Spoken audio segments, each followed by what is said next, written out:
Bonne nouvelle pour tous les chrétiens qui ont été troublés par des gens qui renversent l'évangile de Christ en disant qu'un chrétien peut perdre son salut.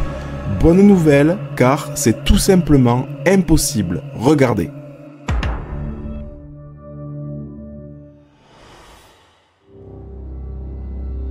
Bonjour à tous et à toutes et bienvenue sur NetChrist. J'espère que vous allez tous et toutes bien. Alors aujourd'hui, c'est parti pour une vidéo un peu longue certes, mais précieuse.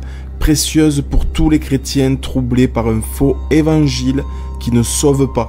Alors avant de vous montrer les arguments de ces gens qui nous troublent avec un faux évangile, voici tout d'abord le véritable évangile tel que la Bible le dit, en résumé bien sûr. Évangile veut dire bonne nouvelle.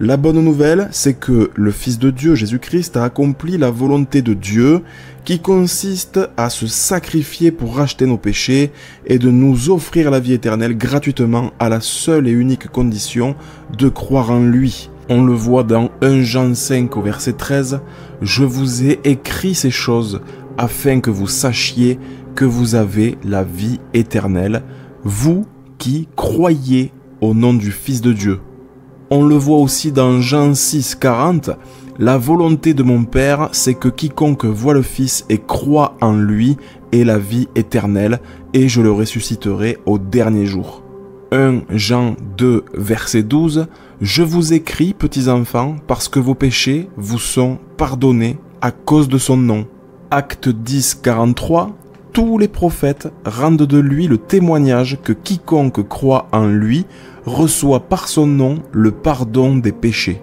Et la bonne nouvelle dans tout ça, c'est que nous ne sommes pas sauvés par rapport au bien et au mal que nous aurions pu faire dans notre vie, mais c'est par grâce que nous sommes sauvés. On le voit dans Ephésiens 2 au verset 8, « C'est par la grâce que vous êtes sauvés par le moyen de la foi, et cela ne vient pas de vous, c'est le don de Dieu. Et ce n'est point par les œuvres afin que personne ne se glorifie. » Voilà, la vie éternelle est un héritage. C'est quelque chose que l'on hérite et non pas que l'on mérite. Et cet héritage, c'est une promesse de Dieu.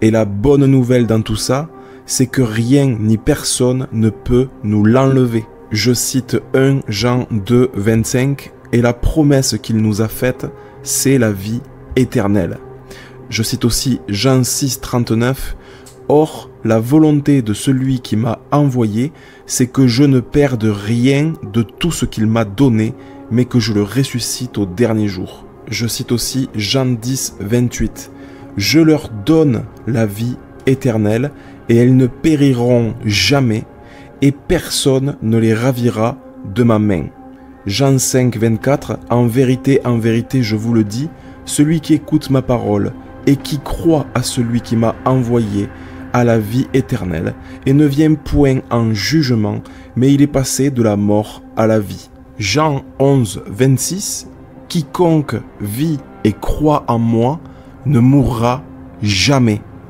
Crois-tu cela? Si tu crois en cela, sache que tu as la vie éternelle et que tu ne mourras jamais. Voilà pour la grâce. La grâce qui donne naturellement la paix, puisque on peut mourir en paix, puisqu'on sait où on va. D'ailleurs, Jésus nous dit dans Jean 14 au verset 27, « Je vous laisse la paix. Je vous donne ma paix. Je ne vous donne pas comme le monde donne. Que votre cœur ne se trouble point et ne s'alarme point. » Vous avez vu à quel point Jésus insiste et nous rassure avec sa paix en nous disant de ne pas être troublé ou même alarmé parce qu'il nous donne sa paix. Alors pas de panique, il n'y a rien à craindre. Voilà, tout ceci, c'est la démonstration que Dieu est un Dieu d'amour. Tout simplement parce qu'il nous l'a prouvé, en nous donnant ce qu'il avait de plus cher à ses yeux, c'est-à-dire son propre Fils, Jésus-Christ. Je vous cite quelques versets qui disent explicitement que c'était bel et bien sa preuve d'amour.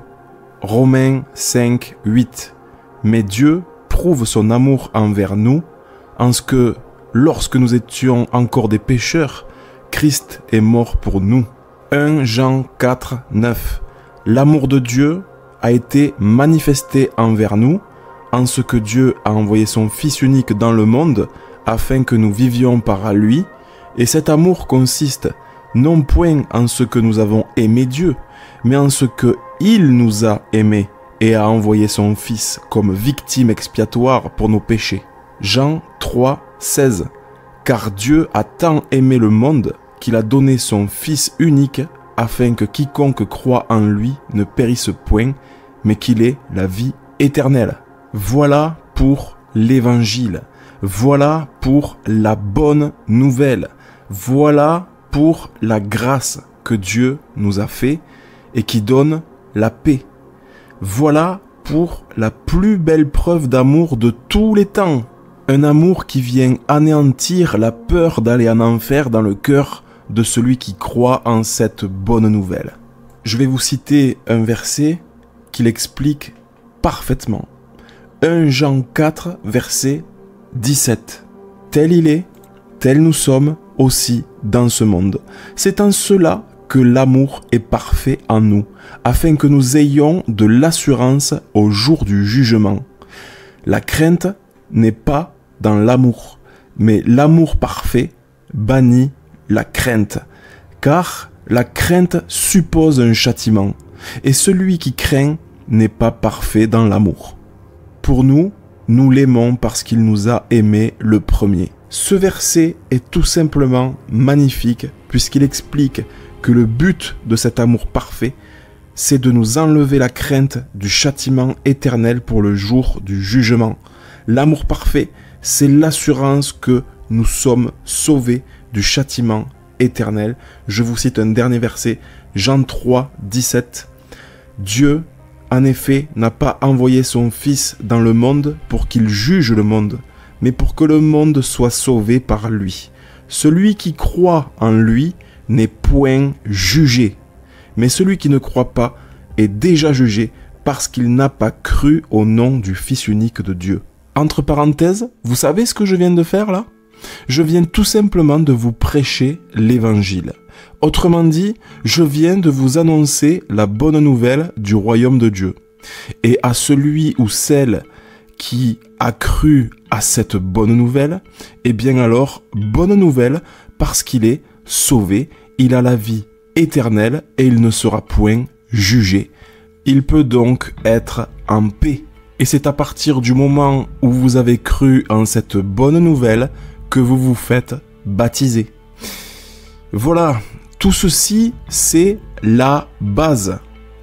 C'est sur cette fondation solide que vous allez pouvoir bâtir votre vie chrétienne.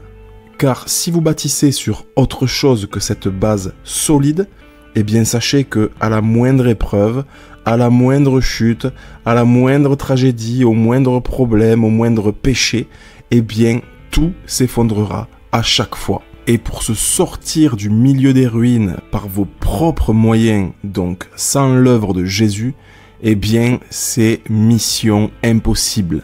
Donc prenez garde de bien bâtir sur cette fondation solide qu'est l'Évangile. Voilà donc pour la base, l'Évangile, la bonne nouvelle qui doit être prêchée par tous les évangélistes, tous les pasteurs, tous les prédicateurs, tous ceux qui en fait prétendent parler au nom de Jésus. C'est ça qu'ils doivent enseigner sans cesse tous les jours. C'est ce que dit Actes 5, 42. Et chaque jour, dans le temple et dans les maisons, ils ne cessaient d'enseigner et d'annoncer la bonne nouvelle de Jésus-Christ.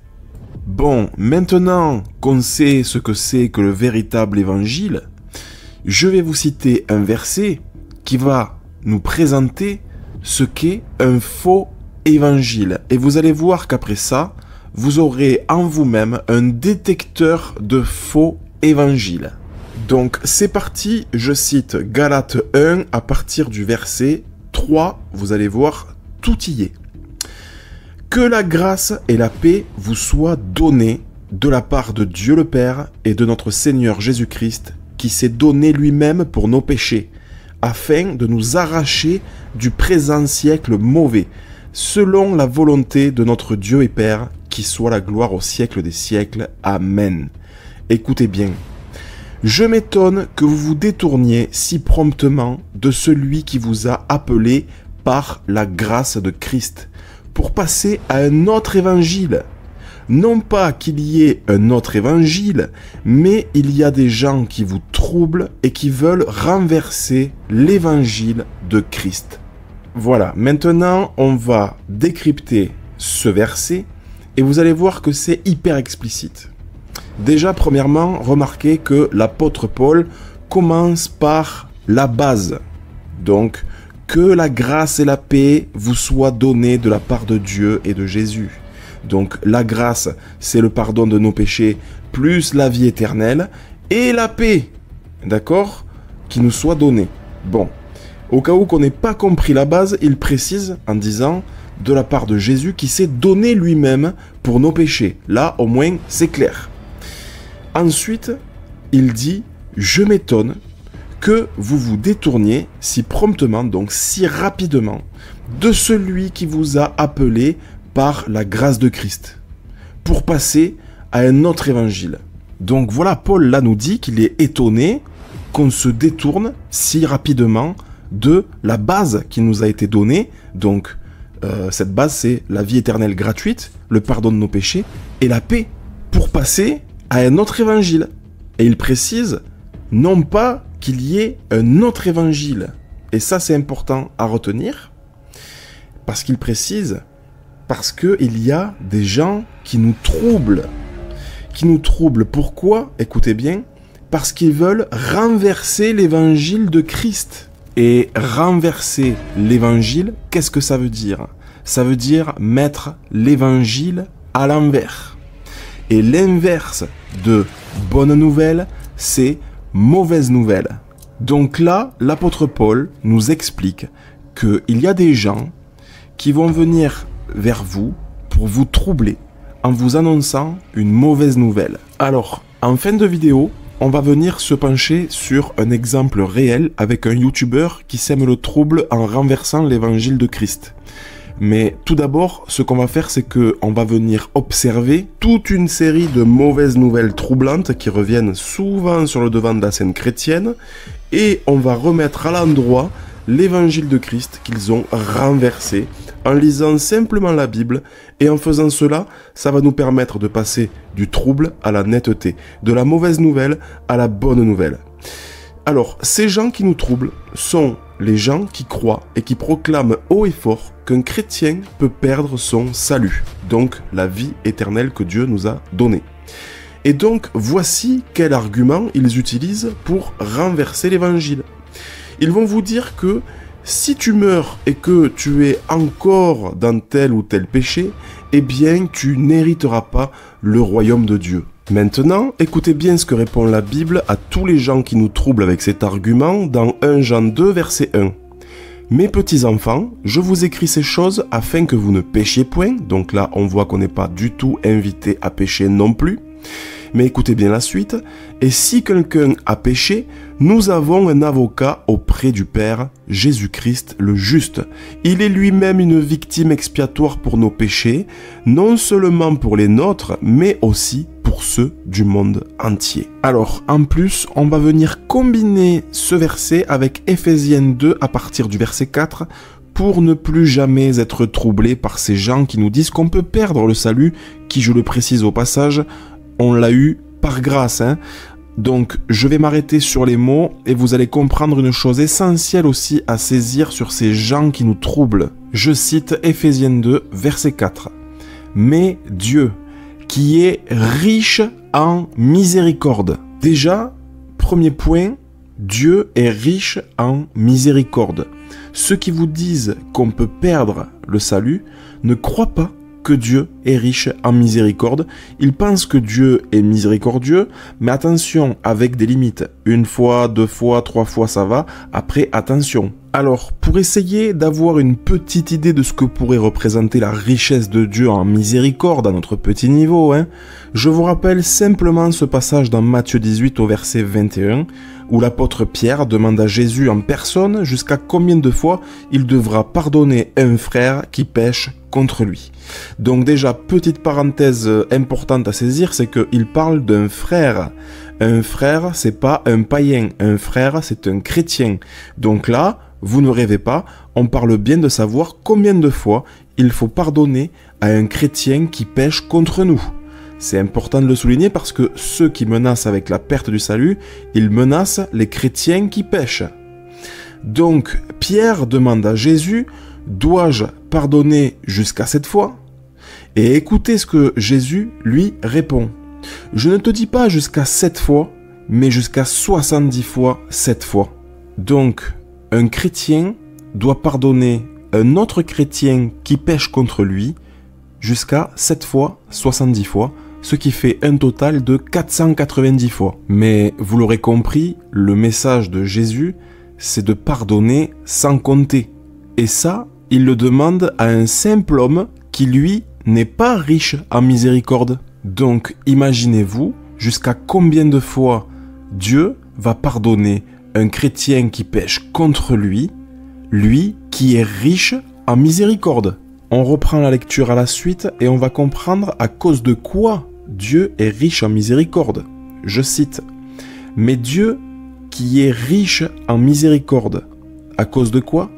À cause du grand amour dont il nous a aimés. » Voilà à cause de quoi Dieu est riche en miséricorde envers nous, parce qu'il nous aime d'un grand amour. Mais attendez, c'est pas terminé. Nous qui étions morts par nos offenses, donc par nos péchés, nous a rendus à la vie avec Christ, c'est par grâce que vous êtes sauvés. Maintenant, écoutez bien la suite de ce verset, parce qu'il répond à ceux qui fixent une limite à la grâce de Dieu. Et en même temps, écoutez pourquoi il nous a sauvés par grâce. Je cite, « Afin de montrer dans les siècles à venir, écoutez bien, l'infinie richesse de sa grâce, par sa bonté envers nous en Jésus-Christ. » Ces gens qui nous disent qu'un chrétien peut perdre son salut, est-ce qu'ils annoncent le véritable évangile tel qu'on vient de le lire? Alors, la réponse, elle est simple, puisque le salut, on ne peut l'avoir que d'une seule manière, donc par grâce, à condition d'y croire, bien sûr, eh bien, en disant qu'un chrétien peut perdre son salut, cela démontre qu'il fixe une limite à la grâce de Dieu. Alors que Dieu, là, il nous le dit noir sur blanc, il a voulu nous montrer, dans les siècles à venir, l'infinie richesse de sa grâce. Donc, sa grâce n'est pas limitée, mais elle est infinie, donc illimitée. Alors, on voit ça, qu'ils renversent l'évangile de Christ, puisqu'ils disent le contraire. Mais regardez encore à la suite, ça va encore plus nous montrer qu'un chrétien ne peut pas perdre son salut. Je cite, « Car c'est par la grâce que vous êtes sauvés, par le moyen de la foi. » Et là, écoutez bien. « Et cela ne vient pas de vous, c'est le don de Dieu. » Donc, dire qu'un chrétien peut perdre son salut insinue que le salut dépend du chrétien. Donc, de ce qu'on a fait, ou pas fait, ou mal fait. Et là, la parole de Dieu, elle est claire à ce sujet. Cela ne vient pas de nous, puisque ça vient de Dieu qui nous le donne. Donc, le salut, je ne l'aurai pas parce que j'aurais été obéissant. Le salut, je ne le perdrai pas parce que j'ai été désobéissant. Mais le salut, je l'ai eu parce que Dieu m'a tellement aimé qu'il a voulu me le prouver en me montrant l'infinie richesse de sa grâce en sacrifiant son Fils unique, Jésus-Christ, pour payer à ma place le prix de mes péchés, et qu'en croyant en cette bonne nouvelle, je sois sauvé pour l'éternité. Et moi, dans l'histoire, je n'ai rien fait pour mériter quoi que ce soit, j'ai simplement reçu un don de Dieu. Donc, dire qu'un chrétien peut perdre son salut veut dire aussi par là que Dieu peut reprendre ce don. Alors qu'il est écrit par rapport à ça dans Romains 11, je cite, en ce qui concerne l'évangile, Dieu ne se repent pas de ses dons et de son appel. Voilà, on ne peut pas perdre notre salut, puisque ça ne dépend pas de nous, et heureusement d'ailleurs, parce que sinon on serait tous morts en fait, mais que ça dépend uniquement du don de Dieu, un don qu'il ne va pas nous reprendre, même si on a été, admettons, désobéissant. D'ailleurs, je vais vous citer le verset 32 qui est juste à la suite. Écoutez bien, car Dieu a renfermé tous les hommes dans la désobéissance pour faire miséricorde à tous. Voilà, au moins comme ça, c'est clair, net et précis. Le salut ne peut pas se perdre. Une fois que tu l'as eu, c'est garanti à vie. Et si tu n'as pas eu le salut, ce n'est pas parce que tu l'as perdu, puisque ce n'est pas possible de le perdre. Mais c'est tout simplement parce que tu ne l'as jamais eu. Tu ne l'as jamais eu parce que tu n'as jamais cru. Tu n'as jamais cru au vrai Jésus de la Bible. Tu n'as jamais cru au véritable évangile de la grâce tel qu'on vient de le voir. Tu as cru à un autre Jésus qui sauve à moitié. Tu as cru à un autre évangile, un évangile renversé. Et la Bible est très claire à ce sujet. Celui qui croit en lui n'est point jugé, mais celui qui ne croit pas est déjà jugé. Celui qui croit au Fils a la vie éternelle. Celui qui ne croit pas au Fils ne verra point la vie, mais la colère de Dieu demeure sur lui. Et là, on l'a très bien vu, Éphésiens 2 nous montre très clairement que ces gens qui nous troublent, en fait, ils ne croient pas en l'évangile de Christ, puisqu'ils nous prêchent l'inverse de l'évangile de Christ. Ils prêchent un Dieu pauvre en miséricorde, alors qu'on a vu qu'il était riche en miséricorde. Ils prêchent un Dieu limité dans sa grâce, alors que Dieu est infini dans sa grâce. Et ils nous prêchent un Dieu qui reprend ses dons, alors qu'on a vu que Dieu ne se repent pas de ses dons. Et tout ça, ça nous montre aussi qu'il nous trouble parce qu'il nous prêche l'évangile sans avoir l'esprit de Dieu. Il nous prêche l'évangile avec l'esprit de ce monde qu'on connaît tous très bien puisqu'on est né dedans. Donc on a tous grandi avec cet esprit qui nous enseigne que pour gagner sa vie, il faut travailler dur. Que les choses, on les a, mais c'est au plus méritant. C'est l'esprit de compétition, c'est la loi du plus fort. Et tout ça, c'est partout, à l'école, au travail, au sport, dans les jeux. Même le Père Noël t'aura ton cadeau que si tu as été sage. Donc la perte du salut, ça nous trouble parce que ça insinue que le salut c'est au plus méritant et donc ça nous trouble parce que ça découle de la logique humaine qui a baigné avec l'esprit du monde. Mais Dieu, ce n'est pas l'esprit du monde, c'est le contraire. Voilà, en vérité, on pourrait très bien arrêter cette vidéo dès maintenant parce que Éphésiens 2, c'est quand même le passage ultime qui démasque ces gens qui nous troublent. Mais sauf que malheureusement, ces gens qui nous troublent ont aussi d'autres arguments troublants. Alors on va continuer cette vidéo pour aller contrer leur doctrine avec la parole de Dieu bien sûr. Et vous allez voir que à chaque fois, ils nous disent exactement l'inverse de l'évangile de Christ. Alors c'est parti, on y va. Il y en a aussi qui vous troublent parce qu'ils vont vous dire « Oui, si tu n'es pas sanctifié et que tu ne te sanctifies pas et que tu meurs sans être sanctifié, eh bien tu n'iras pas au royaume de Dieu. » Voici ce que répond la Bible dans 1 Thessaloniciens 5 au verset 23. « Que le Dieu de paix vous sanctifie lui-même, tout entier, et que tout votre être, l'esprit, l'âme et le corps soient conservés irrépréhensibles lors de l'avènement de notre Seigneur Jésus-Christ. Celui qui vous a appelé est fidèle, et c'est lui qui le fera. » Là, on comprend très bien qu'on ne peut pas perdre le salut à cause de la sanctification, puisque la sanctification ne dépend pas de nous-mêmes, mais de Dieu, qui le fera lui-même, et qui est fidèle. Alors, croire qu'on peut perdre le salut si on n'est pas sanctifié revient à croire que Dieu ne va pas être fidèle. Alors, puisqu'on parle de fidélité, il y a aussi ceux qui vous troublent en vous disant « Oui, si tu es infidèle à Dieu ou à Jésus, tu peux perdre ton salut. » Voici ce que répond 2 Timothée 2 au verset 13.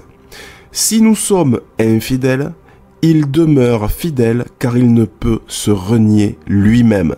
Il y en a d'autres qui vont venir vous troubler avec les discours qui viennent pointer du doigt les chrétiens endormis.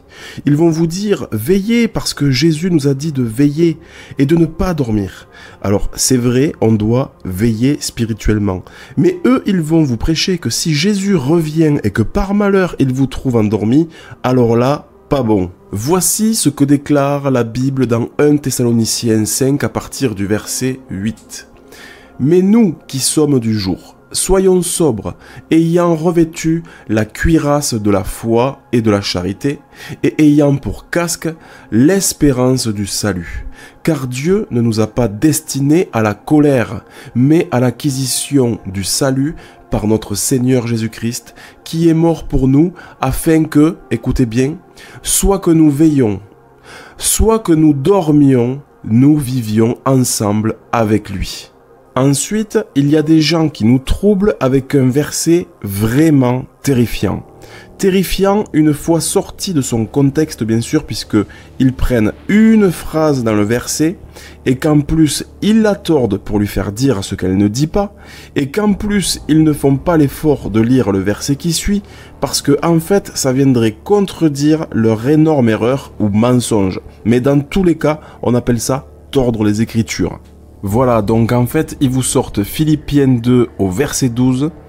Ils vous disent « Travaillez à votre salut avec crainte et tremblement ». Alors, grâce à ce verset très souvent utilisé par ces gens qui nous troublent, on va pouvoir constater à quel point il renverse l'évangile de Christ. Alors déjà, quand il vous cite ce verset, il vous le cite de cette manière, donc « Regardez, il est écrit « Travaillez à votre salut avec crainte et tremblement ». Et là, il rajoute « Ce qui veut dire que si vous ne travaillez pas pour votre salut, vous n'aurez pas votre salut. » Donc là, en tant que chrétien, si vous n'avez pas bâti sur les fondations solides qu'est la base que nous venons de voir, eh bien, vous vous prenez un double chaos, tout simplement parce qu'en un seul verset, ils vous disent que vous devez travailler pour avoir le salut, ce qui équivaut à un salut par les œuvres que Dieu condamne, on verra ça juste après. Et on vous dit en plus que si vous ne travaillez pas à votre salut, vous n'avez pas le salut. Ce qui revient à dire que on peut perdre le salut. Alors, pour remettre l'évangile de Christ à l'endroit, on va faire une chose très simple, lire le verset suivant. Le verset 13 qui dit, écoutez bien, « Car c'est Dieu qui produit en vous le vouloir et le faire, selon son bon plaisir. » En voilà une chose importante qu'on a oublié de nous dire à propos du travail sur notre salut. C'est que ce travail ne vient même pas de nous, mais de Dieu lui-même, qui nous mettra à cœur, selon son bon plaisir, le vouloir et le faire. Donc dire que mon salut dépend de mon travail, c'est faux puisque le travail ne dépend pas de moi mais il dépend de Dieu. Mais rajouter en plus que si j'ai pas fait mon travail, je perds mon salut, c'est remettre la faute sur Dieu qui n'aurait pas mis le vouloir et le faire dans mon cœur pour que je puisse faire ce travail. Donc vous comprenez bien que c'est vraiment du grand n'importe quoi. On va relire Éphésiens 2 au verset 8 pour remettre l'évangile dans le bon sens et on va lire jusqu'au verset 10 puisque c'est à partir du verset 10 qu'il y a un élément de plus qui confirme ce qu'on vient de lire à propos du travail. C'est parti, je cite Éphésiens 2 à partir du verset 8 à 10. « Car c'est par la grâce que vous êtes sauvés, par le moyen de la foi. Et cela ne vient pas de vous, c'est le don de Dieu. Ce n'est point par les œuvres, donc le travail, que nous sommes sauvés, d'accord? Afin que personne ne se glorifie. Car nous sommes son ouvrage, ayant été créés en Jésus-Christ pour de bonnes œuvres que Dieu a préparées d'avance afin que nous les pratiquions. » Voilà ce que nous dit l'Évangile à l'endroit. Il nous dit que nous avons la vie éternelle et que cette vie ne dépend pas de nous-mêmes, elle dépend de Dieu qui nous la donne grâce à l'œuvre de Jésus qui a tout accompli pour nous. Et en prime, par-dessus ce don fabuleux, Dieu nous a préparé d'avance des œuvres pour qu'on les pratique, des œuvres qu'il nous mettra à cœur de faire selon son bon plaisir. Donc, il n'y a aucune inquiétude à avoir au sujet du travail, puisque le travail ne dépend pas de nous-mêmes, mais il dépend de Dieu en personne, qui nous donnera en temps voulu le vouloir et le faire. Et pour celles et ceux qui s'efforcent et qui tiennent absolument à faire des œuvres pour Dieu, je vous cite Jean 6, 28. Écoutez bien. Ils lui dirent, « Que devons-nous faire pour faire les œuvres de Dieu ?» Jésus leur répondit, « L'œuvre de Dieu, c'est que vous croyez en celui qui l'a envoyé. » Eh oui, ni plus ni moins. Alors ensuite, il y en a qui nous troublent aussi parce que ils vont vous prêcher les mêmes versets que je vous ai cités, qui disent comment on est sauvé.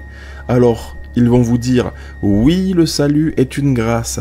Oui, c'est par le moyen de la foi. Oui, c'est le don de Dieu. Et là, ils vont rajouter le fameux « mais » qui va venir nous troubler.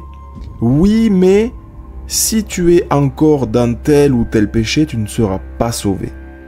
Et il y a ceux aussi qui prêchent un coup oui, un coup non. Donc un jour, ils vont vous prêcher le vrai évangile, la vraie bonne nouvelle. Et le dimanche d'après, ils vont vous prêcher la perte du salut. Et là, c'est un coup oui, un coup non, un coup oui, un coup non. Et là, vous savez plus si vous êtes sauvé ou si vous ne l'êtes pas. Donc, c'est le trouble le plus total. Mais écoutez ce que dit la Bible à ceux qui disent oui mais non ou oui et non dans 2 Corinthiens 1 à partir du verset 15.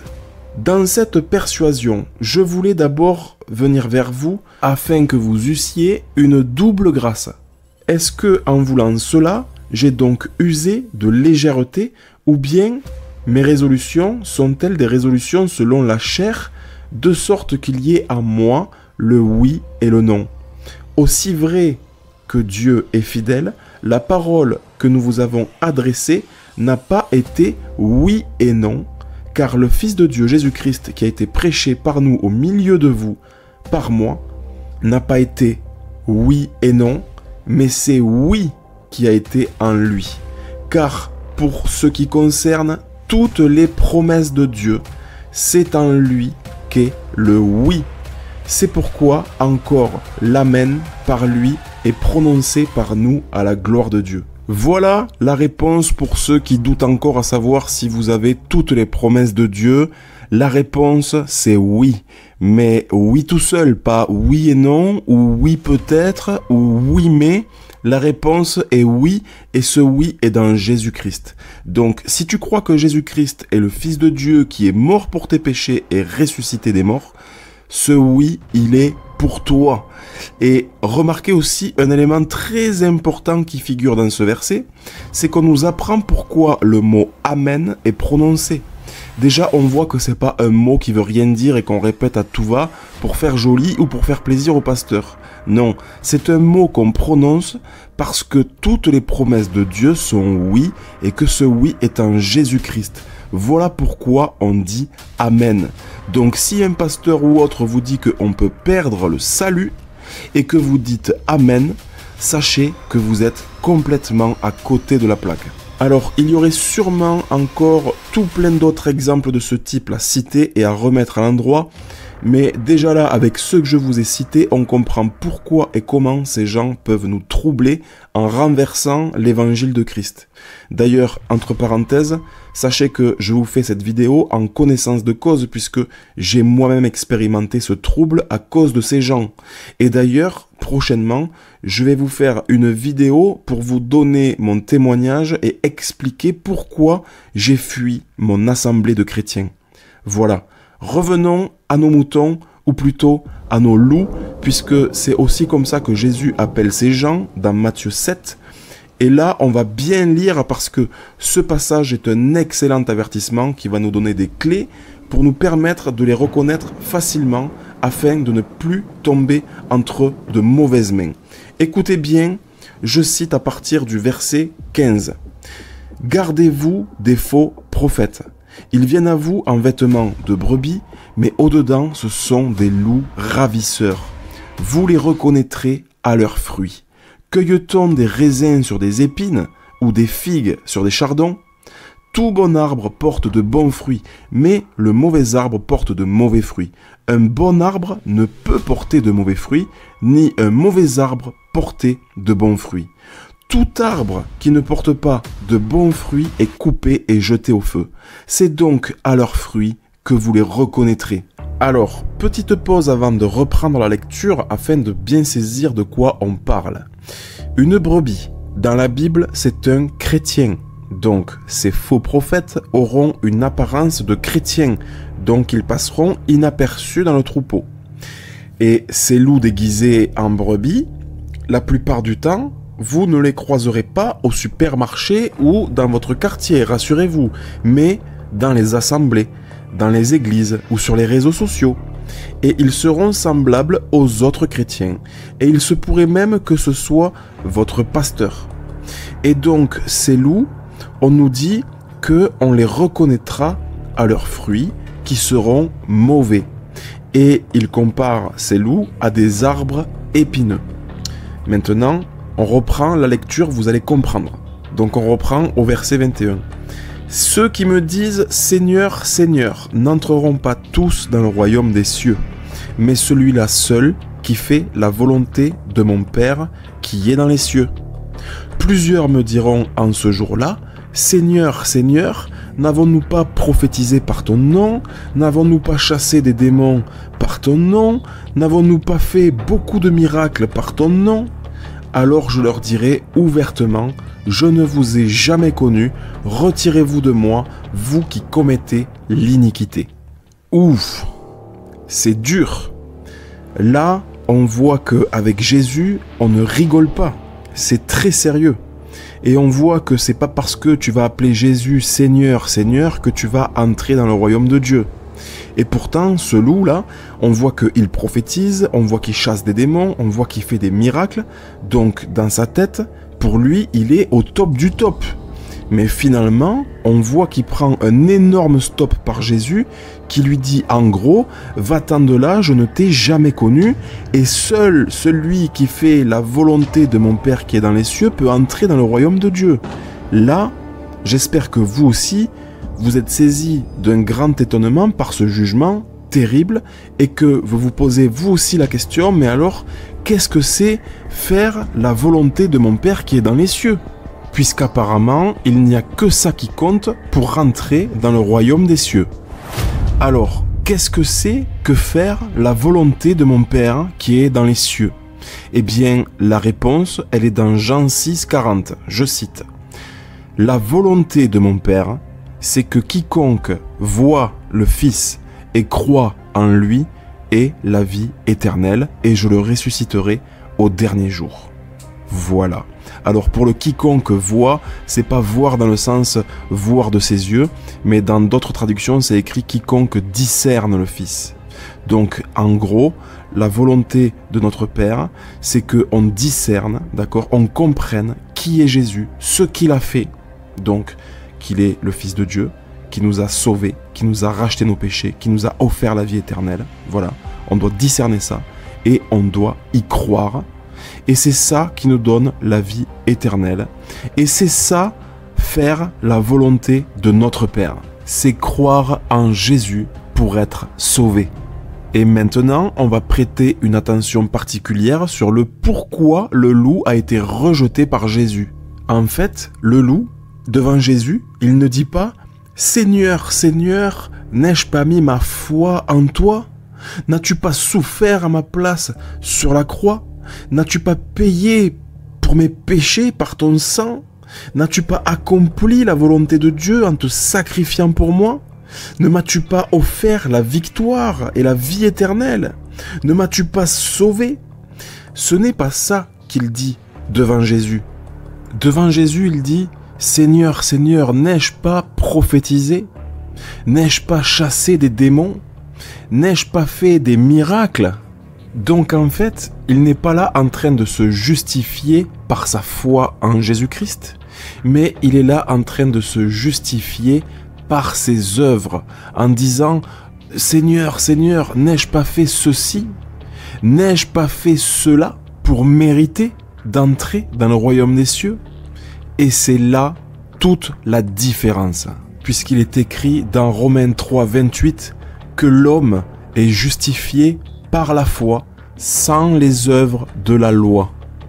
Et oui, puisque c'est par grâce que nous sommes sauvés par le moyen de la foi, et ce n'est point par les œuvres afin que personne ne se glorifie.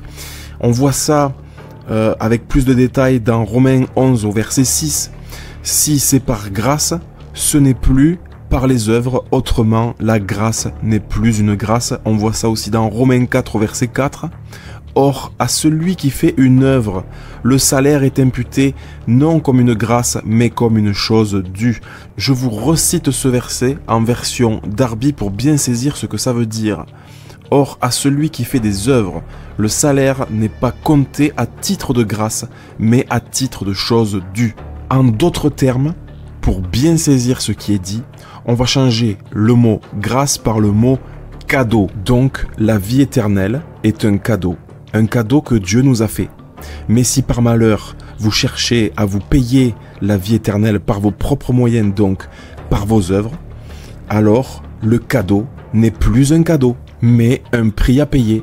Et le prix à payer est beaucoup trop élevé pour n'importe quel être humain sur Terre. Voilà pourquoi c'est un cadeau à recevoir avec foi. Avec foi en celui qui a accompli l'œuvre de Dieu au prix de sa vie pour nous sauver, le Fils de Dieu, Jésus-Christ, celui qui a payé pour nous.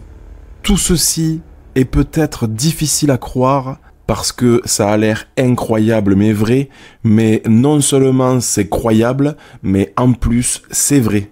Et d'ailleurs, dans Acte 13 au verset 40, il est dit ceci: « Ainsi, prenez garde qu'il ne vous arrive ce qui est dit dans les prophètes. » Donc là, il fait référence au prophète Habacuc. « Voyez, contenteurs, soyez étonnés et disparaissez, car je vais faire en vos jours une œuvre que vous ne croiriez pas si on vous la racontait. » Ce verset montre très bien une chose qu'on va venir approfondir. C'est que ces loups qui nous troublent, on voit qu'ils ne sont pas sauvés pour la simple et unique raison qu'ils n'ont pas cru en l'œuvre de Dieu. Ils n'ont pas bâti leur vie chrétienne sur la base qui est que Jésus nous a sauvés par grâce. Ils ont misé sur eux-mêmes. Et ça pourrait très bien être des pasteurs qui seraient face à Jésus dans la même situation et qui diraient « Seigneur, Seigneur, n'ai-je pas pris soin de mon assemblée de 200 personnes pendant 40 ans? N'ai-je pas raté aucun culte? N'ai-je pas prêché ta parole jusque dans la rue? N'ai-je pas eu mon diplôme en théologie? N'ai-je pas guéri miraculeusement des malades en ton nom dans les hôpitaux? N'ai-je pas baptisé 80 personnes en ton nom? N'ai-je pas arrêté de pécher? N'ai-je pas fait tout ça en ton nom pour mériter de rentrer dans le royaume de Dieu? Mais malheureusement, ce n'est pas ça que Dieu nous a demandé de faire pour être sauvés. Donc, au lieu d'être sauvés par grâce, ils sont jugés selon leurs œuvres. Donc, ils ne rentrent pas dans le royaume des cieux. On le voit aussi dans Galates 1 au sujet des gens qui nous troublent avec l'évangile à l'envers. Je vous recite à partir du verset 7 et je continue de lire à la suite pour que vous compreniez bien. Non pas qu'il y ait un autre évangile, mais il y a des gens qui vous troublent et qui veulent renverser l'évangile de Christ. Mais quand nous-mêmes, quand un ange du ciel annoncerait un autre évangile que celui que nous vous avons prêché, qu'il soit anathème. Anathème, ça veut dire maudit, déchu, condamné. Je lis la suite. Nous l'avons dit précédemment et je le répète à cette heure. Si quelqu'un vous annonce un autre évangile que celui que vous avez reçu, qu'il soit anathème. Je vous cite aussi Galates 5, 4 et ensuite on fait le point avec tout ça. Vous êtes séparés de Christ, vous tous qui cherchez la justification dans la loi, donc les œuvres de la loi. Vous êtes déchus de la grâce. Tout ceci nous montre quelque chose d'important à saisir. C'est que ceux qui nous troublent en nous annonçant un autre évangile qu'ils renversent en disant que nous devons rajouter une œuvre ou une condition ou un but à atteindre en plus de la grâce de Dieu, sous peine de perdre notre salut. Donc ceux qui renversent l'évangile avec de tels propos sont considérés comme étant anathèmes, donc déchus, tant qu'ils ne se sont pas repentis de leur vivant, bien sûr. Car rien n'est jamais trop tard et c'est aussi pour ça que je fais cette vidéo. Alors tout cela démontre aussi une chose à ne pas manquer, c'est que le milieu chrétien, malgré toutes les branches et les dénominations possibles, eh bien finalement il se divise en deux catégories. Ceux qui croient au salut par grâce et ceux qui croient au salut par les œuvres et en la perte du salut. Et d'ailleurs, s'il y a bien une rivalité ou une dualité palpable dans le milieu chrétien, c'est bien celui-là, celui du salut par grâce versus le salut par les œuvres. Et cette dualité n'est pas nouvelle, elle existe depuis toujours. En voici la preuve, verset à l'appui, en commençant par Ecclésiaste 1, versets 9 à 10. Ce qui a été, c'est ce qui sera, et ce qui s'est fait, c'est ce qui se fera. Il n'y a rien de nouveau sous le soleil. S'il est une chose dont on dise « vois ceci, c'est nouveau », cette chose existait déjà dans les siècles qui nous ont précédés. Donc, ceux qui croient que la dualité du salut par grâce versus le salut par les œuvres, c'est nouveau et ça vient de sortir, eh bien c'est complètement faux, puisque ça existe en fait depuis le commencement, et on le voit dans Genèse 4 avec les enfants de Adam et Ève, qui sont les deux frères Abel et Caïn. Et leur histoire, elle est courte, mais je vous la fais encore plus courte. Les deux frères Abel et Caïn voulaient faire une offrande à Dieu. Donc Abel, comme il était berger, il a offert en sacrifice les premiers-nés de son troupeau. Et Caïn, comme il était laboureur, il a offert les fruits de la terre qu'il a lui-même cultivés à la sueur de son front. Donc, autrement dit, il a offert en sacrifice les œuvres de ses mains. Et devinez quoi? Dieu a approuvé l'offrande de Abel avec le sacrifice des premiers-nés et pas les œuvres de Caïn. Et Caïn a tellement eu la haine contre son frère qu'il s'est jeté sur lui et l'a tué. Ce passage est très profond puisqu'il explique dès le commencement ce que Dieu approuve et ce que Dieu n'approuve pas. Et en plus, ce passage est prophétique puisqu'il est la préfiguration du sacrifice de Jésus qui a comme surnom le bon berger et qui est aussi le premier-né de toute la création. Voilà pourquoi Abel est un berger et qu'il sacrifie les premiers-nés de son troupeau. Et regardons ensemble aussi 1 Jean 3 qui nous donne encore plus de précision. Je cite à partir du verset 11. « Car ce qui vous a été annoncé et ce que vous avez entendu dès le commencement, c'est que nous devons nous aimer les uns les autres et ne pas ressembler à Caïn qui était du malin et qui tua son frère. Et pourquoi le tua-t-il? Écoutez bien, parce que ses œuvres étaient mauvaises et que celles de son frère étaient justes. Bon, et maintenant qu'on sait qu'il n'y a rien de nouveau sous le soleil, on va aller vérifier dans YouTube, voir si Abel et Caïn, c'est toujours d'actualité. Alors on va taper dans la barre de recherche « perte du salut ». Et là, bingo, nous avons un exemple parfait. Puisque ce qui va ressortir, c'est exactement tout ce qu'on vient de voir depuis le début de cette vidéo. Donc, voici deux frères qui se disent chrétiens.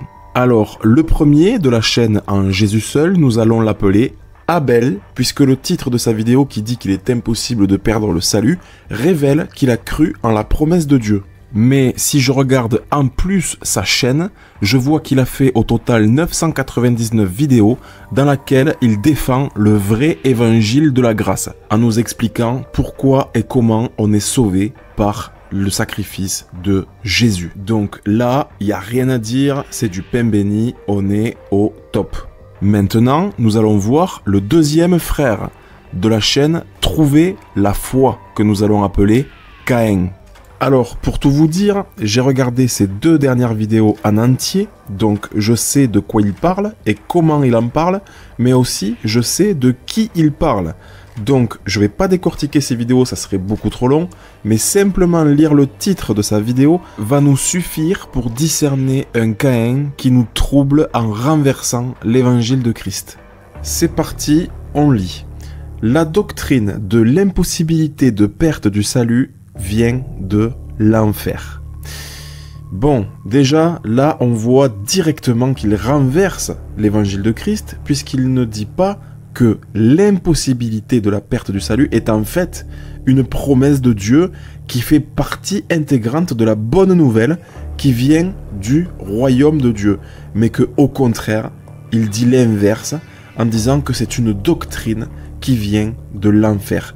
Donc là, c'est très grave et en plus, on voit qu'il n'a aucune limite. Mais il n'y a pas que ça. Regardez le message sur la vignette. Je lis. J'ai raté la grâce à cause de mon péché. Eh bien, là aussi, il renverse l'évangile de Christ en disant que on rate la grâce à cause de notre péché. Alors que c'est à cause de notre péché qu'on a eu la grâce. Et ça, on l'a vu juste avant, Dieu a laissé les hommes transgresser pour leur faire miséricorde. On le voit aussi dans Romains 5, 19, avec beaucoup plus d'informations. Je cite, « Car comme par la désobéissance d'un seul homme, donc Adam, beaucoup ont été rendus pécheurs. De même, par l'obéissance d'un seul, donc Jésus, beaucoup seront rendus justes. Or, la loi est intervenue pour que l'offense abondât. Mais là où le péché a abondé, la grâce a surabondé. » Je cite aussi 1 Timothée 1, 14. « Et la grâce de notre Seigneur a surabondé avec la foi et la charité qui est en Jésus-Christ. » C'est une parole certaine et entièrement digne d'être reçue que Jésus-Christ est venu dans le monde pour sauver les pécheurs, dont je suis le premier. Voilà, donc dire qu'on rate la grâce à cause de notre péché, c'est tout simplement le contraire de ce que dit la Bible. Alors maintenant, pourquoi je me permets de dire qu'il ressemble à Caïn ? Eh bien, vous allez voir, on retourne dans 1 Jean 3 à propos de Caïn, je cite, « Et ne ressemblez pas à Caïn, qui était du malin, et qui tua son frère. Et pourquoi le tua-t-il ? Écoutez bien, parce que ses œuvres étaient mauvaises et que celles de son frère étaient justes. » Et là, n'en déplaise à certains, ces vidéos, ce sont ses œuvres. D'ailleurs, il le dit lui-même sous chacune de ses vidéos dans la description. Quand il vous invite à vous abonner ou à partager sa vidéo, il précise à chaque fois que c'est pour contribuer à l'œuvre de Dieu. Donc, en regardant ces vidéos, on voit ses œuvres et on voit premièrement qu'elles sont mauvaises parce que c'est l'inverse de l'évangile de Christ. Mais deuxièmement, on voit que ces œuvres sont meurtrières et qu'elles sont dirigées vers tous ceux qui sont semblables à Abel, c'est-à-dire qui sont reconnus justes devant Dieu. Alors tout d'abord, regardons qu'est-ce qui fait que nous sommes reconnus justes devant Dieu, et après on regardera pourquoi ces œuvres sont meurtrières. Alors, ce qui énerve tous les Caïns, c'est que un frère est juste pour la simple et unique raison qu'il croit en Jésus-Christ. On le voit dans Romains 3 au verset 22, « Justice de Dieu par la foi en Jésus-Christ, pour tous ceux qui croient. Il n'y a point de distinction. » On le voit aussi dans Romains 1 au verset 16, « Car je n'ai point honte de l'évangile, c'est une puissance de Dieu pour le salut de quiconque croit, parce qu'en lui est révélée la justice de Dieu par la foi, et pour la foi, selon qu'il est écrit, le juste vivra par la foi. » Je cite aussi Romains 5, 19, « Car comme par la désobéissance d'un seul homme, donc Adam, beaucoup ont été rendus pécheurs, de même par l'obéissance d'un seul, donc Jésus, beaucoup seront rendus justes. » Donc en croyant en Jésus qui a obéi à Dieu, nous sommes justes. Et d'ailleurs, dans Matthieu 23 au verset 35, on voit que Abel est appelé le juste. Mais regardez pourquoi Abel est appelé le juste dans Hébreux 11 au verset 4. C'est par la foi qu'Abel offrit à Dieu un sacrifice plus excellent que celui de Caïn. C'est par elle qu'il fut déclaré juste. Voilà comment on reconnaît un Abel, par sa foi en Jésus-Christ qui a tout accompli pour nous. Un Abel croit en la promesse de Dieu qui dit que ceux qui ont la foi en Jésus, ils ont la vie éternelle. Et c'est cette foi qui le rend juste devant Dieu. Donc si Dieu nous promet la vie éternelle, c'est qu'on ne peut pas la perdre. Sinon, ce serait un menteur qui ne tient pas ses promesses. Entre parenthèses, regardons ensemble comment Paul se présente à Tite dans Tite 1. Je cite au verset 1, « Paul, serviteur de Dieu et apôtre de Jésus-Christ, pour la foi des élus de Dieu et la connaissance de la vérité qui est selon la piété, lesquels reposent sur l'espérance de la vie éternelle promise dès les plus anciens temps par le Dieu qui ne ment point. » Et oui, Dieu n'est pas un menteur et il promet la vie éternelle à tous ceux qui ont la foi.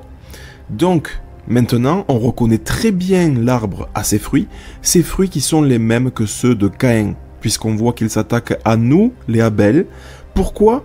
Parce qu'on proclame croire fermement à la bonne nouvelle qui dit que Jésus nous a sauvés par grâce et que sa grâce nous suffit pour avoir la vie éternelle, à nous qui avons la foi. Et il s'attaque à nous les Abel qui proclamons qu'on ne peut pas perdre la vie éternelle parce que c'est Dieu qui nous l'a promis. Et il nous attaque à nous les Abel en nous illustrant sous forme de démons, tout en nous accusant de mentir au nom de Dieu et de prêcher une doctrine qui vient de l'enfer. Donc ça, si ce ne sont pas de mauvaises œuvres meurtrières qui visent directement tous les Abel qui sont justes à cause de leur foi, je ne vois pas ce que ça peut être. Et entre parenthèses, ces œuvres montrent aussi qu'ils ne croient pas en la bonne nouvelle du royaume de Dieu, puisqu'ils rajoutent des conditions supplémentaires, au cas où que la foi en Jésus seulement ne suffise pas. Et oui, on ne sait jamais que Dieu soit un menteur et qu'il ne tienne pas sa promesse. Donc, contrairement à ce que revendique le nom de sa chaîne, eh bien, on voit là qu'il n'a pas encore trouvé la foi en Jésus seul.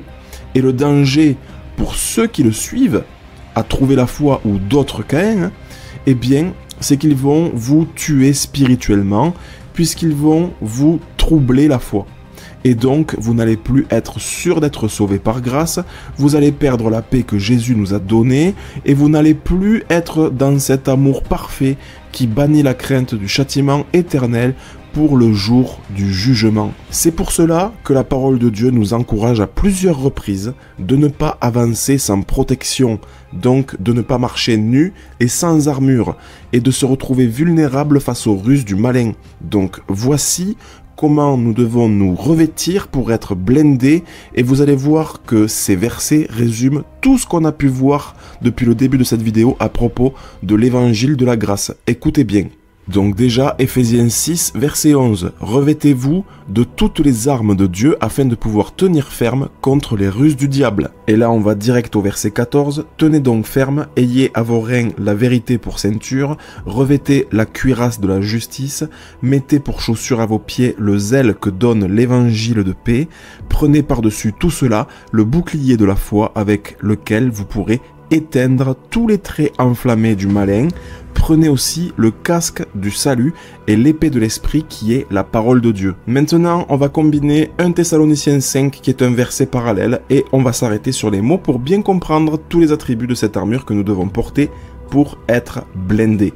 C'est parti. « Mais nous qui sommes du jour, soyons sobres, ayant revêtu la cuirasse de la foi et de la charité. » Donc, juste avant, la cuirasse, on l'a vu, c'était la justice. Et là, maintenant, on voit que c'est la foi. Mais les deux sont liés puisque c'est notre foi qui nous rend juste. Donc là, notre cuirasse, c'est « j'ai la foi, je suis juste ».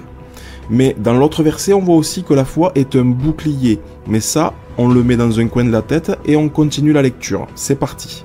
« Et ayant pour casque l'espérance du salut ».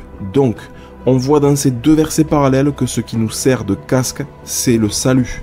Bon, le casque, ça nous protège la tête. Et là, ce qu'on doit avoir en tête pour être blindé, c'est que nous avons le salut, donc la vie éternelle. Donc on doit être ferme avec ça. Si demain je meurs, je sais où je vais et je sais où je ne vais pas. Je vais au paradis, je ne vais pas en enfer. Et ça, c'est sûr et certain, c'est la promesse de Dieu. Et Jésus est mort pour ça. Il n'est pas mort pour rien. Il est mort pour nous, et c'est Jésus qui me l'offre, et qui me le garantit par sa mort. Regardez, il le dit juste après. Écoutez, on reprend. « Et ayant pour casque l'espérance du salut, car Dieu ne nous a pas destinés à la colère, donc l'enfer, mais à l'acquisition du salut, donc la vie éternelle. Par qui ? Par notre Seigneur Jésus-Christ, qui est mort pour nous, afin que, soit que nous veillions, soit que nous dormions, nous vivions ensemble avec lui. Et voilà, et c'est pareil pour les chaussures. Ce qui me fait marcher, ce qui me fait avancer avec zèle, c'est la paix de Christ que me procure l'évangile de la grâce. Et oui, je peux marcher en paix parce que je sais qu'il m'a sauvé. Voilà l'armure que nous devons porter pour être blindés. Et voilà pourquoi la Bible met en alerte tous les chrétiens en disant « Attention, prenez garde, méfiez-vous, il y aura des faux enseignants, des faux prophètes, des loups, des Caïns, des gens qui vont vous troubler avec un évangile renversé. » C'est important de comprendre que si la parole insiste avec ça, c'est pas pour rien. C'est parce qu'on va souvent faire la même erreur, et cette erreur, c'est de faire confiance aveuglément, parce que ces gens-là, ils viennent à nous en vêtements de brebis, donc ils viennent à nous en disant « je suis chrétien ». Et là, on fait tous cette erreur de baisser la garde et de poser les armes de Dieu, parce que on se dit après tout, lui, il est avec nous, donc on est tranquille. Sauf que c'est là que le malin, il en profite pour nous atteindre avec des flèches enflammées, comme par exemple, un chrétien peut perdre son salut.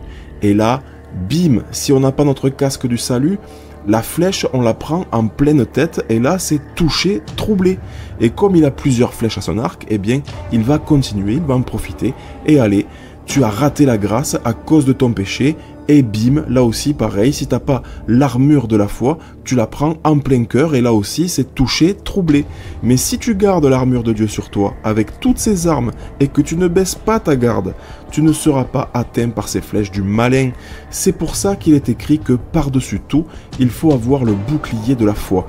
Et oui, je vous donne quelques exemples, vous allez comprendre. Si on vous dit tu peux perdre ton salut, tu sors ton bouclier de la foi pour te protéger, et là, c'est non, parce que c'est par le moyen de ma foi que j'ai le salut.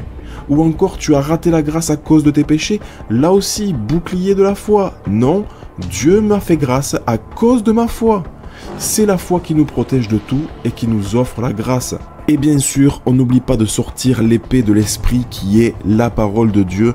Donc on utilise les versets de la Bible de la même manière que Jésus dans le désert face à Satan qui se défendait en disant « il est écrit ».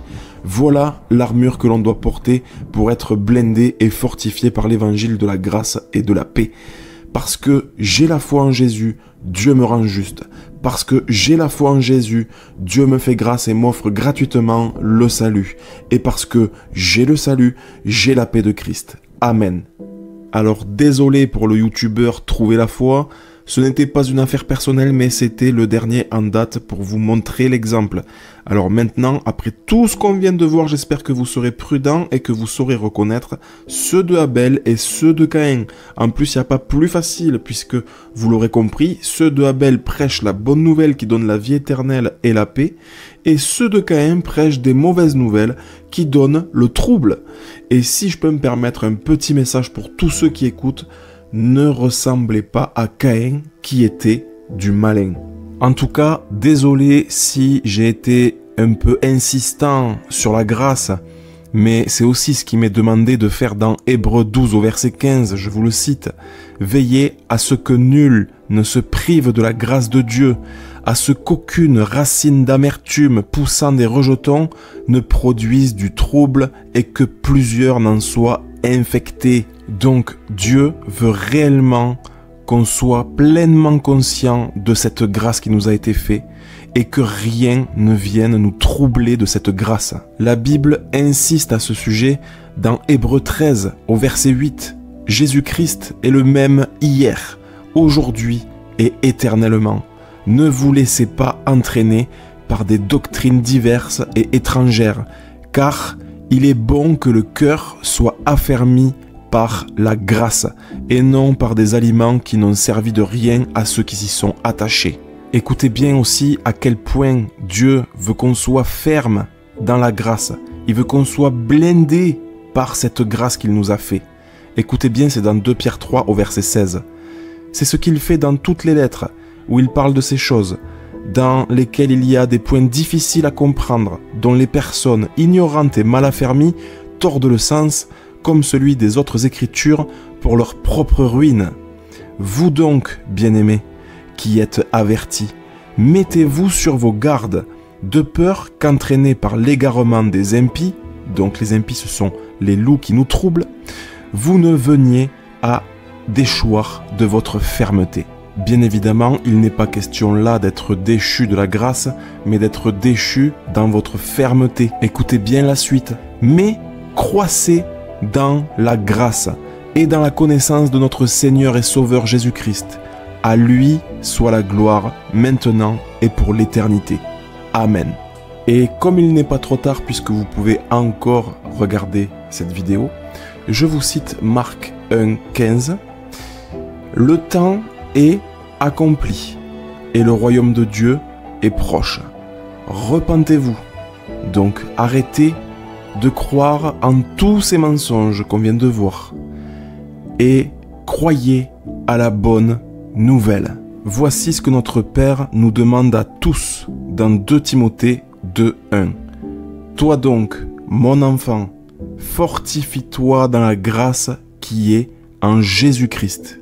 Écoutez aussi ce qui nous est demandé de faire dans 1 Corinthiens 16 au verset 13. Veillez, demeurez fermes dans la foi. Soyez des hommes, fortifiez-vous. Donc, vous l'aurez compris, Dieu veut que nous nous fortifions dans la grâce qu'il nous a fait de nous offrir la vie éternelle gratuitement en effaçant nos péchés par le sacrifice de Jésus qui a accompli la volonté de Dieu par amour pour nous. Et il veut qu'on soit ferme dans notre foi, donc que nous y croyons dur comme fer en cette bonne nouvelle du royaume de Dieu, pour que nous puissions avoir la paix, sa paix, et arrêter d'être troublés par des loups qui viennent renverser l'évangile de Christ en nous annonçant des mauvaises nouvelles. Dieu veut que notre cœur arrête de s'alarmer au moindre problème et au moindre doute, car il ne veut pas que nous ayons à craindre un châtiment éternel, puisque ce n'est pas ce qui nous est réservé à nous qui croyons en son Fils Jésus-Christ, notre Seigneur et Sauveur. Alors, bien sûr, pour que vous puissiez continuer d'avancer dans ce chemin de fortification, je vous invite là, maintenant, de suite, à aller sur la chaîne YouTube qui s'appelle « Connaître réellement Dieu ». Vous vous abonnez, vous activez la clochette parce qu'il sort des vidéos assez régulièrement à ne surtout pas rater, puisque ce sont des vidéos grandement utiles à tout chrétien. Ces vidéos vont vous fortifier car il fait un travail excellent pour vous blinder avec l'évangile de la grâce. Et ça, sans aucune ambiguïté qui pourrait venir vous troubler. Et ça n'a pas de prix. Et vu que c'est gratuit, on ne va pas s'en priver. Alors allez-y, faites un tour dès que vous avez un moment tranquille. C'est important pour chacun d'entre nous. Et je me mets dans le lot. Et d'ailleurs, je vous dis la vérité, ces vidéos me permettent moi aussi de me fortifier dans la grâce et de rester ferme dans ma foi en l'œuvre de Jésus. Donc Greg, je te le dis, merci beaucoup pour ton travail pour les frères en Christ. Continue de nous édifier par la grâce de Dieu. Merci, merci, merci. Et si jamais vous avez des questions ou des versets qui vous troublent, il est là aussi pour vous y répondre, soit en commentaire, soit en vidéo. Alors n'hésitez pas. Et pour finir cette vidéo en beauté, je vais simplement répéter les mots de l'apôtre Paul, des mots qu'il répète dans toutes ses lettres. Je cite, « Que la grâce et la paix vous soient données de la part de Dieu notre Père et de son Fils Jésus-Christ. Amen. »